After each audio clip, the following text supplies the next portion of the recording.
Yun, so good day guys. Another day, another home service repair. Ito, papunta tayo ngayon ng terminal papunta Marilao to Dao. Dahil may home service tayo papuntang Olongapo, ang pogi Olongapo ang ating destination. Malayo man ang ating lalakbayin, laban lang para makilala tayo mga boy.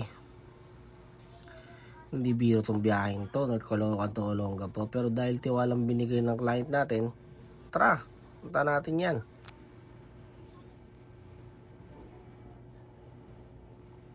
So, ayan. Biyahe tayo, biyahe. So, sumorkat yung rider natin dyan kasi traffic. Ayan, 11:13 tayo nakarating sa SM Marilao. Tapos, nakasakay tayo ng mga siguro around 12 yan, mga ganyan. Papunta Mabalacat, Pampanga. See you, sir. Salamat sa tiwala.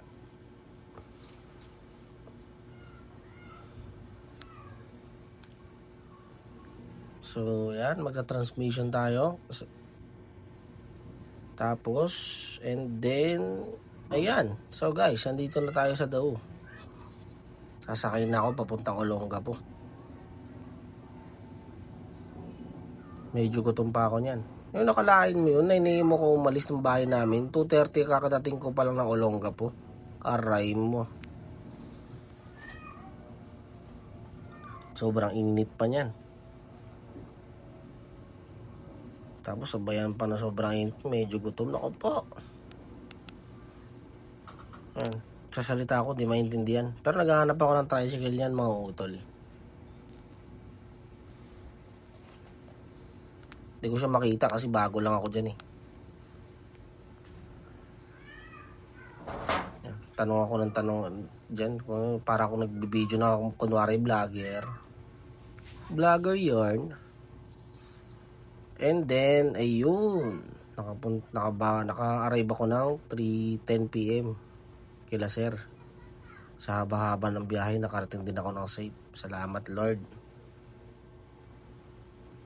Ayan. Ayan, pinagbuksan na nila ako. So, bali ang ano yan guys. Pinaka taas pala si sir. Ayan o. Akit kami ng hagdanan. Pinakataas pala siya.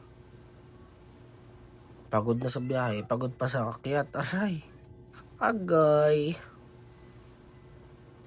Para sa future.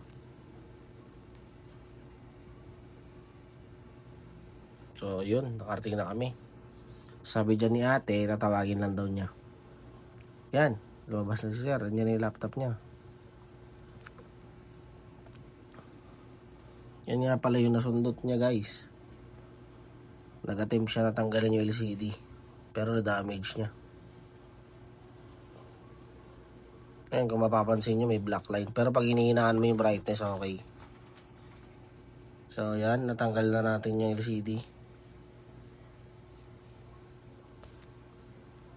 Yan, hindi na ako nakapag-video ng iba. Lobat na kasi yung phone ko. Pero ito, malapit na ako sa katotohanan na makauwi.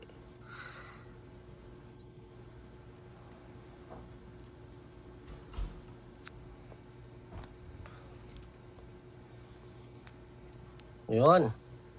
Nakaangkas na ako nito at dito na ako sa lugar namin. Thank you po sir sa tiwala. Lord, thank you sa pag-iingat. So, syempre, pag ganyan pagod, hindi maiiwasan yung shot.